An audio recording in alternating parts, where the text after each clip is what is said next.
Hi guys, welcome back to my channel. I am Priyanka. Today's video we are going to talk about these beautiful mistakes that we have made. I have made and most of the candle makers have made during the starting of their career. तो ये शुरुआत करने से पहले मैं आपको ये भी बताऊंगी जो चीज़ें लोगों ने बताई नहीं है. Actually, there's some common things like selection of wicks, fragrance oil, frosting, ये सब बताते हैं. बट क्या ऐसी चीज़ है जो लोग नहीं बताते, वो मैं आपको वीडियो के आखिर में बताऊंगी. Which is one secret which no one discusses in their video and they maybe don't want to know it. So let's begin with the video. So as you can see मेरे ये सारे candle जो है वो ख़राब हो चुके हैं. Definitely I can not sell them. Now इसका रीज़न क्या है बेसिकली, अभी आप देख सकते हैं यहाँ पे पूरा जो कैंडल है वहाँ पे होल्स आ चुके हैं. ये कैंडल यहाँ पे टूट चुका है, इसका जो यहाँ पे पूरा वो कर्व ही टूट चुका है. तो इसका रीज़न क्या है? होता है जब ये सारी चीज़ें तब होती है जब आपके मोल्ड के अंदर तक वैक्स जाता नहीं है. सो ये हुआ ऐसा है कि ये वाले सेक्शन पे जो अच्छे से बने हैं वहाँ तक पूरा वैक्स मोल्ड के अंदर तक गया है, बट ये वाले सेक्शन में नहीं गया because I did not tap it. तो बेसिकली करना ये होता है कि आपको थोड़ा सा मोल्ड में जब वैक्स डालोगे तो if it is of the same colour थोड़ा उसको टैप कीजिए, जैसे हम कॉन्क्रीट मोल्ड्स में बनाते हैं, ताकि कि नीचे तक, because your mould is like this right. तो जब नीचे तक वो पूरा वैक्स जाएगा, थोड़ा आप उसको प्रेस भी करेंगे तो no issues because it's of the same colour. But make sure कि दूसरे कलर में ऐसा ना कीजिए क्योंकि अदरवाइज़ वो मिक्सिंग हो जाएगा कलरिंग का. और ये होल इसलिए हुआ है because of the last thing I will tell you why. This stay tuned for this, I will definitely tell you about it. दूसरा जो कैंडल है ये है फ्रॉस्टिंग. इसमें और इसमें दोनों में फ्रॉस्टिंग हुई है. इसमें थोड़ी कम हुई है बट ये हुआ ये था कि मुझे इसमें वैक्स थोड़ा कम पड़ गया था, तो मैंने दोबारा से गर्म करके ये थोड़ा लास्ट लेयर डाला है, जिसकी वजह से टेम्परेचर डिफरेंस हो गया. तो आप देख सकते हैं यहाँ पे तो कोई प्रॉब्लम नहीं हुई है, लेकिन जब मैंने वापस से एक्स्ट्रा वैक्स हीट करके डाला तो उसकी वजह से टेम्परेचर डिफरेंस हो गया and because of which frosting हो गई है. This as you can see is the total disaster every way. ये नीचे से भी डिजास्टर है, ऊपर से भी आप पूरा देख सकते हैं ये कितनी गंदी तरीके से कैंडल आई बनी है. तो इसका रीज़न ये था कि जो मेरा वैक्स था, जो पिलर वैक्स था, वो बहुत ही गंदी क्वालिटी का था. बेसिकली मैंने कोशिश ये करी थी कि मैं 2-3 वेंडर्स से ट्राई करूँगी. तो मैंने पहले वाले वेंडर से जहाँ से मंगाया था, मैंने सोचा कि नहीं चलो अभी दूसरे वेंडर से ट्राई करते, शायद उसका अच्छा होगा. तो जब उनका पिलर वैक्स मैंने ट्राई किया तो उसका रिजल्ट ये आया. वो भी पिलर वैक्स ही था, सोया वैक्स ही था, बट जस्ट इमेजिन. सो इससे हम ये सीख पाते हैं कि फर्स्ट ऑफ ऑल आपका एक वेंडर से जो फिक्स हो चुका है वैक्स, आपका क्वालिटी ऐसी अगर आ रही है तो please do not change the vendor because it will be a disaster for you. Okay, क्योंकि ये आपको एक तो ट्यूलिप सूखने को आपको भी पता है कि बहुत टाइम लगता है. उसके अलावा अगर आप वेंडर्स चेंज करते रहेंगे, उनका वैक्स ट्राई करते रहेंगे, तो do not start the business till the time you are not sure कि हाँ भाई ये वेंडर का वैक्स सही है. Because if you keep on changing the vendors, this is the result what you will get.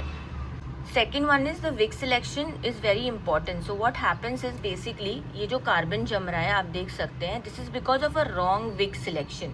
ये जमता ही है, इट इज़ नॉट दैट ये नहीं जमेगा बिकॉज ये थोड़ा जल जाता है. बट अगर आपका विक थोड़ा अच्छा हो तो डेफिनेटली ये नहीं होगा. And as you know my prefer actually जितने विक के हर एक डायमीटर के हिसाब से अलग अलग विक्स आता है, but what I prefer is this eco braided Wick.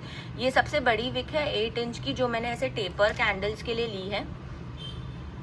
So basically I prefer this eco braided wick because ये बहुत ही अच्छी बर्न होती है, इसका बर्न टाइम बहुत अच्छा देती है, इसमें कोई प्रॉब्लम मुझे तो अभी तक हुई नहीं है. तो आप जब भी टेस्टिंग करें make sure that you are using a lot of wicks to check कि कौन से किस्म के कैंडल में कौन सी किस्म की विक जाती है. अभी आप इसमें देख सकते हैं मैंने वो थ्रेड यूज़ किया था जो ऐसे ही आता ना बंधा हुआ रोल, तो उसकी अभी ये जब मैंने डाला देखिए थोड़े टाइम के बाद ये भी खुल गया. मतलब definitely I can not, it is a wrong wick for this particular candle, the ones which I am selecting. So right now what I would do is I would take this one and cut it for my next tulip because I am very comfortable with eco braided ones.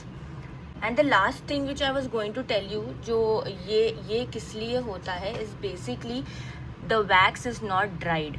Okay, when you are making multiple uses of the same mold, उसमें wax content बचा रह जाता है। जब आप उसको heat करते हैं हीट गन से तो वो लिक्विड हो जाता है और वो पूरा जो सेंटर पार्ट है यहाँ पर है वो मोल्ड के अंदर पूरी तरीके से ड्राई नहीं होता है। और वाटर तब होता है जब आप धो के लेके आते हैं, सुखाने के बाद भी there is water content in the mould. So these are the reasons why this particular thing happens and it is very bad. See the quality is it's looking so bad.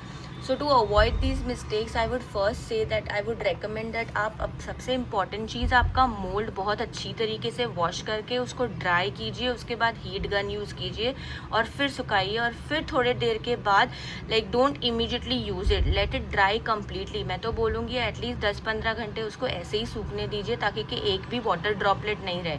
और आई एम श्योर इसके mould तो अपने पास 1 या 2 होते ही हैं. So it is unless you have like a bulk order you can afford to do that. Secondly, what I would suggest is do a testing with your wicks, with your burn time. Testing is something which is very important and आपको करना ही होगा क्योंकि जो Wick इसमें चलती है, अभी ये मैंने 1 इंच की विक ली है जो इसमें बहुत अच्छी से बर्न होगी, बट नॉट नेसेसरी कि this wick will work over here. So you have to keep on testing your wicks in that way and after a lot of testing only then you are ready to start your business. Also जो मैंने कहा था कि इसमें मेरा calculation wrong हो गया था इनिशियली, तो इसमें भी इम्पॉर्टेंट ये है कि आप जितना अमाउंट ऑफ वैक्स लेते हैं उतना ही अमाउंट का फ्रेग्रेंस भी लें, मतलब उसके कंपैरिजन में. तो 100 ग्राम्स में 10 ml ही दे, क्योंकि ज़रूरी नहीं है कि इसमें अगर 10 ml जाता है तो 12 ml आप डालेंगे, खुशबू नहीं आ रही है तो ये बहुत अच्छी खुशबू आएगी. No, it will ruin the texture.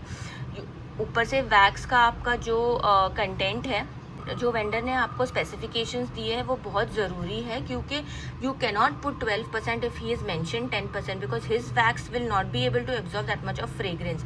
और balance is very important in candle making, otherwise you will get disasters like this, not like this but these once.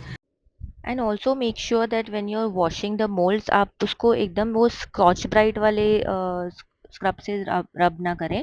See this is a softer textured scrub which I have used and वो भी मैं उसको घस नहीं रही हूँ. I am making sure that it is just touched little bit so that वो सोपी कंटेंट आए और उसके बाद मैं हाथ से उसको वॉश कर रही हूँ. That is because the petals inside are very delicate and थोड़ा सा भी उसको डैमेज हो गया ना तो it will ruin the entire mould. ये जहाँ से मैं निकाल रही हूँ बेसिकली मैंने उसको गर्म पानी में थोड़ी देर डाल के रखा था, almost for half an hour to 1 hour I think, and because it was a tulip mould, the most saleable mould, and उसके बाद मैं उसको वॉश कर रही हूँ. So please make sure while washing this kind of mould as they are very expensive. And see the result of this tulip which I wanted to show you after correcting all my mistake. This is the texture that I got. So isn't it beautiful? So that's about it for today. और कुछ अगर आपको information चाहिए तो definitely I will keep posting and do check out my shorts. उसमें मैंने बहुत सारे लेटेस्ट कैंडल्स बनाए हैं और पोस्ट किए हैं. Bouquet candles is the latest which I have done. So do check out that and don't forget to like and subscribe to my channel. Till then take care, bye bye and keep making a lot of candles.